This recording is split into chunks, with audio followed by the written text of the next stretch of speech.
Good morning, welcome to a morning review. So Kim Watson speaking on Wednesday the 13th of July.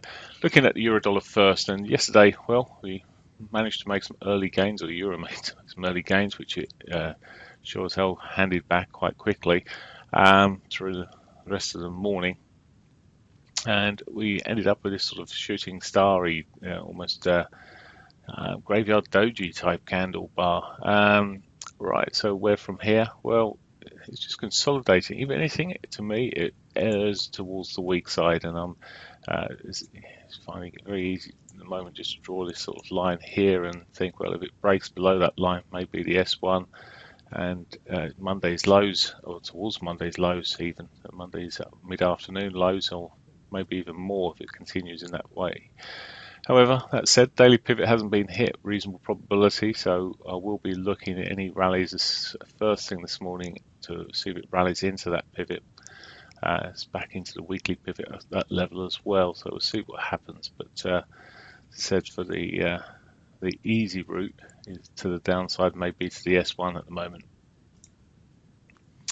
Looking at cable, well, there's nothing stopping cable at the moment, it would appear. Done as much in yesterday as we did in a week previously, so it's looking reasonably good that we could continue up to the daily 21. One thing that might stop it is we are a little bit overbought where we're sitting, but we can get overbought. I've got the signal coming in here, up here, these highs here. That's where or near the highs, actually, it's not quite at the highs. It has continued through a little bit, but it could roll. And we've got a little bit of divergence on this 4-hourly, so I am watching this carefully. And also the shape of the candles, the sort of spinning top type candle that we've got here, it may just allow cable to come back a bit. It has got an untouched pivot below, so this would align with the theory, if you like, of if the euro starts breaking down, well, cable may be as well. So looking here, again, trend lines maybe if it starts breaking beyond this level, the 21 certainly, well, the 21 simple hasn't been tested as such for quite some time, but they both were tested, and it might be easier to break on this occasion. But I mean, for those more conservative, you could just wait for the break of the 20s and see if we could get back down towards that daily. It would still be a modest old day.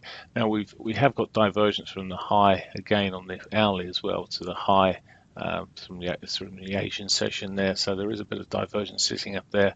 It is now, well, as I say, got the potential for a bit of a move back, a little bit of a retrace. Even if it came back to this daily pivot, it's hardly a massive retrace in the scheme of things the way it moved up yesterday. But there is certainly some positivity sitting there. Dollar yen, well, it's another one that's it's done in 2 days. It's done the same as it did in 2 weeks previously.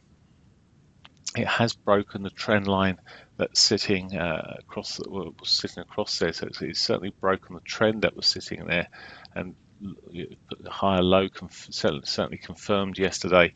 Again, whether or not this would just continue running, we'll see. We're right up into the weekly R3, which and 4-hourly 200 moving average, so it may just hold it up there. But if it starts breaking down, and you see any movement breaking this 8 moving average, for example, it could again signify a little bit of weakness. Certainly very overbought on the from an RSI point of view, and my signal was actually given a much earlier overbought signal. So bearing in mind it had never moved quite so far for some time, it's just coming in very early there, so I'd ignore that. But it has, and it did start off with a slightly weak at the expansive signal first, so that suggested there was continuation to come, but it's then got well and truly overbought, I'd say. But there we go. It might continue in this vein of being well and truly overbought. It's already pulled back and caught its daily pivot. Anything here really to the upside there. Now normally we would expect the dollar yen to go up and the pound and the euro coming down, so we'll see if it can continue in that mode in the traditional way. all well and good. But if it's risk off, or risk on rather, we could see a bit more of a retracement downwards. Okay, dollar yen, Aussie dollar. So the Aussie dollar's retraced through the Asian session a tad more. Ran into its monthly R1, just breaking the prior highs there, but pulled back from that. And we've seen a bit more of a continuation as I'm speaking here. From an hourly perspective, well, it's come back. It's caught its daily pivot. It's putting in some sort of more consolidated type hammer type candle, possibly on this hourly. Maybe a break of these highs. Could see us moving back up there, but if the euro, the pound starts slipping, well, maybe we just see this come down towards its S1 sort of area. And finally, the Canadian dollar.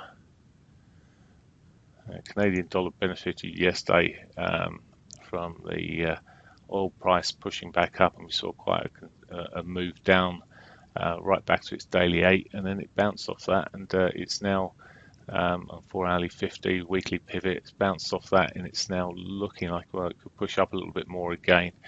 Looking at the picture at the moment, actually oil's coming off a little bit here. I'm surprised that the Canadian dollar is as well at the moment. If oil continues to roll a little bit here, I would expect maybe a break of the top of this trend line here. Alternatively, well, maybe a break if oil shoves up. I'd expect the Canadian dollar to be moving down. Now, this afternoon we have got the Bank of Canada's monetary policy report and statement, etc., coming in. Now, they have surprised the markets in the past, and there's always the potential they could surprise the market again. There is some weakness through the markets with the oil price still being low. I can't see Brexit as being a major contributor to any weakness, but the US have basically shrugged it off, so I can't see how Canada can possibly say it's really affected them too much.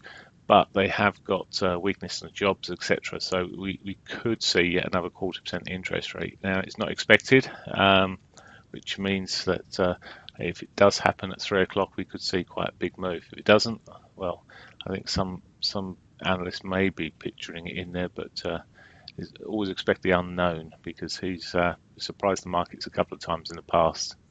Okay, I say he, the committee have. Right, so just watching out at 3 o'clock for some bigger volatility. Right, that's it for me. Hope you have a great one. I'll be back in the morning.